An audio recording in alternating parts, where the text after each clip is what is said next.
சாய் பக்தர்களுக்கு என் அன்பு வணக்கங்கள். ஓம் சாய்ராம். என் அன்பு குழந்தையே, இன்று உன் இல்லத்தில் ஒரு காரியத்தை சொல்லத்தான் வந்தேன். உன் இல்லத்தில் நடக்கப் போகும் காரியத்தின் அறிகுறியாக இன்று உன் இல்லத்தில் தெரியப்படுத்துவதை உன்னிடம் தெரிவிக்க உன் சாயப்பா உன்னை தேடி வந்தேன். உனக்கு எது நடந்தாலும், உன் இல்லத்தில் எது நடக்க இருந்தாலும் கெவிலி சத்தம் அது உனக்கு தெரியப்படுத்தும். கெவிலி என்பது சத்தியத்திற்கு கட்டுப்பட்டது ஆகும். இல்லத்தில் நடக்கும் விஷயங்கள் அதற்கு முன்பே தெரிந்து இருந்ததால் தான் அது ஒவ்வொரு திசையில் இருந்தும் அதற்கு சத்தம் கொடுத்து கொண்டே இருக்கும்.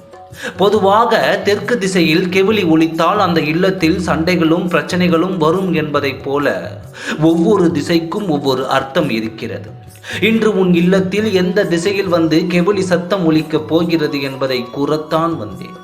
அதன் அர்த்தத்தை நீ தெரிந்து கொள்ள வேண்டும் என்பதற்காகத்தான் வந்தேன்.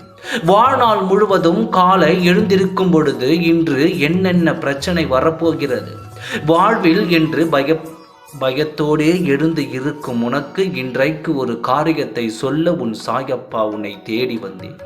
எது நடக்க இருந்தாலும் முன்பே வந்து உன்னிடம் சொல்கிறேன். இன்று கெவிலி சத்தம் உன் இல்லத்தில் எங்கு கேட்கப் போகிறது தெரியுமா? வடகிழக்கு திசையில் ஒலிக்கப் போகிறது. இந்த திசையில் ஒலித்தால் என்ன அர்த்தம் என்பதை நீ தெரிந்து கொள். இது நாள் வரை தோல்வி தோல்வி என்று தோல்வியை தான் நீ சந்தித்தாய்.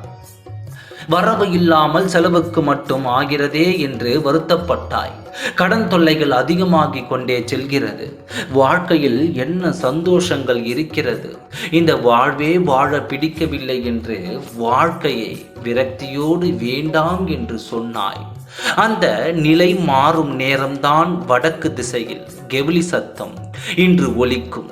அந்த சத்தத்தை நீ உன் செவிகளால் கேட்ட நேரத்தில் இருந்து உன் இல்லத்திற்குள் வரவுகள் அதிகமாக தொடங்கும். பணவரவாகும்.